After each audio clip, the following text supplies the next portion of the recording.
इसलिए गंगा स्नान करने जाएं तो कुछ नियमों का पालन करें, कुछ बातों का ध्यान रखें। जब आप गंगा जी नहाने जाएं ना तो पाँव में सबसे पहले चप्पल पहन के ना जाएं। गंगा के तट पे जब जाएं, किनारे पे जब जाएं, कुछ दूर पहले ही चप्पलें उतार देनी चाहिए। अगर आप चप्पल पहन के गए ना तो आधा पुण्य गंगा नहाने का आपकी चप्पलें ले जाएंगी, आपको आधा ही मिलेगा। इसलिए जब भी गंगा जी जाइए कुछ दूर पहले ही अपने पादुका, अपने चप्पलों का त्याग कर दीजिए। दूसरी बात, गंगा जी कभी भी गंगा के तट तक साधन से नहीं जाना चाहिए। हम क्या करते हैं, हम कहते भैया जितना जा सके ना गंगा के तीर तक गाड़ी नीचे उतार दो, कम ही चलना पड़ेगा। अब यदि वाहन में बैठ के गंगा के तट तक गए हो ना तो पहली बात, आधा पुण्य चप्पलें ले जाएंगी, आधा पुण्य आपका वो साधन ले जाएगा, आप जैसे वैसे लौट आओगे।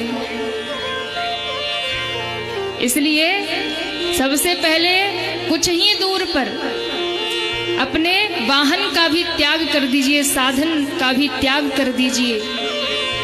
पैदल पांव, नंगे पांव गंगा जी के द्वार पे जाइए, गंगा जी के तट पर जाइए। पहले के लोग बहुत सारे नियम का पालन करते थे, पर आजकल मॉडर्न जमाना है ना, और आजकल वो रील का भी टाइम है, तो कहाँ कोई इतना नियम देखता है। भैया बढ़िया रील बने, बढ़िया वहाँ तक चलो, कम चलना पड़े, कम परिश्रम करना पड़े, गंगा जी भी नहा ले, बढ़िया एंजॉयमेंट हो जाए।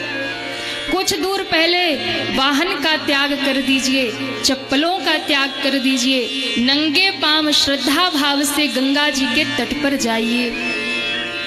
और कई लोग क्या करते हैं, जाते ही सीधा गंगा जी में कूद जाते हैं, सीधा छलांग लगाएंगे और गंगा जी में कूद जाएंगे।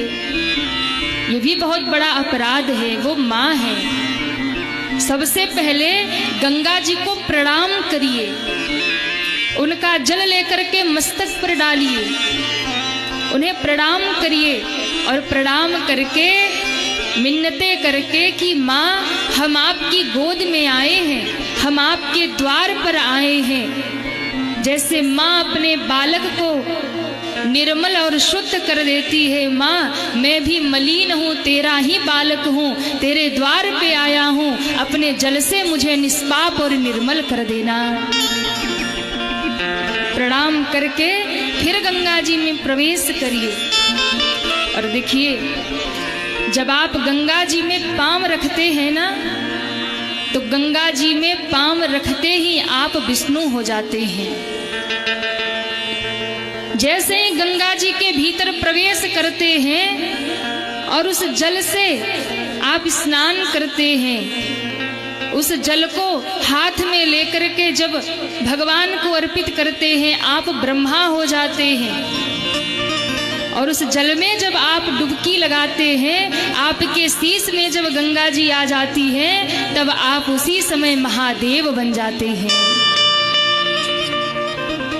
इसलिए तीर्थों का महत्व समझिए, गंगा स्नान का महत्व समझिए। गंगा जी में कभी भी बिना स्नान किए नहीं जाना चाहिए। भले ही वहां जाके नहाना है, फिर भी घर से नहा के जाइए, घर से स्नान करके जाइए। ऐसे नहीं कि सो के उठे और डायरेक्ट गंगा जी में प्रवेश कर गए, नहीं। अब जो निकट रहते हैं वो ऐसे अपराध कर ही देते हैं, तो ऐसे लोगों का गंगा जी कभी उद्धार नहीं करती और पाप और चढ़ जाता है। तीर्थों में जाकर यदि नियम का पालन नहीं करेंगे तो अपराध और चढ़ जाएगा, पाप और चढ़ जाएगा। इसलिए गंगा जी जब जाइए तो महाराज उन्हें प्रणाम करके प्रवेश करिए,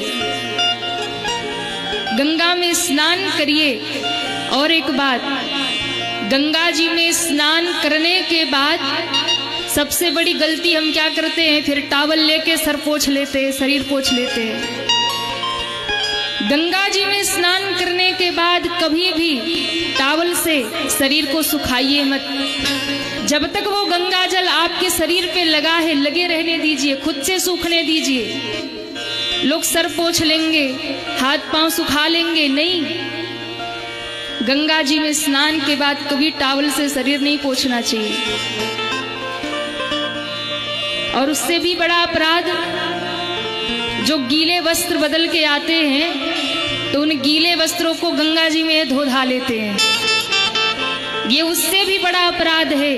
गंगा जी में स्नान करने के बाद कभी भी अपने वस्त्र उसमें धोने नहीं चाहिए। उन वस्त्रों को वैसा ही घर लेके आइए और धुलना नहीं है घर पे भी, उसको सुखाइए, दूसरे दिन फिर पहनिए, उसके बाद उसको धोइए। महाराज, ये सब नियम पालन करने चाहिए, तब गंगा स्नान का पूरा फल मिलता है। ऐसा नहीं कि बस नहा धो के गए, वस्त्र बदल के आए, तुरंत वही कपड़े लाके गंगा जी में धो डालिए, ये और अपराध हो जाता है।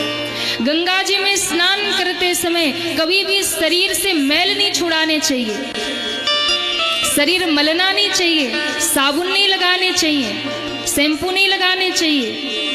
इन सब बातों का विशेष ध्यान रखना चाहिए और शुद्ध भाव से, निर्मल मन से भगवत नाम जप करते हुए गंगा जी में स्नान करना चाहिए। जब तक आपके वस्त्र गीले हो ना, उसी गंगा जी के तट पर खड़े हो करके, गंगा जी में बैठ करके गुरु मंत्र का जप करिए, भगवत नाम का जप करिए। और जब गंगा जी में बैठकर मंत्र का जाप करते हैं तो आपका मंत्र भी सिद्ध हो जाता है और उसका अनंत गुना फल प्राप्त होता है। इन सब बातों का विशेष ध्यान रखिए जब गंगा जी स्नान करने जाइए। और अभी तो कुंभ लग रहा है ना, महाकुंभ में जाएंगे लोग, बहुत सारे अपराध कर बैठेंगे। महाकुंभ में जाइए या फिर गंगा जी कभी भी नहाने जाइए, इन सब नियमों का अवश्य ही ध्यान रखिए, पालन करिए। और जब इन नियमों का पालन करके आप गंगा स्नान करेंगे तो आपको पूर्ण फल की प्राप्ति हो जाएगी। कुछ न कुछ वहाँ गंगा के तट पर दान करिए। जो गरीब हैं, जो अभावग्रस्त हैं, वहाँ ब्राह्मण देवता बैठे हैं, कुछ न कुछ वहाँ पर अन्न का दान, वस्त्र का दान, कुछ न कुछ द्रव्य का दान करिए। दान करने का भी अनंत गुना फल है। इसलिए जितना सामर्थ्य बन पड़े कुछ न कुछ घर से लेकर जाइए, कुछ न कुछ वहाँ वितरित करिए, दान करिए, तब आपको पूर्ण फल प्राप्त होगा।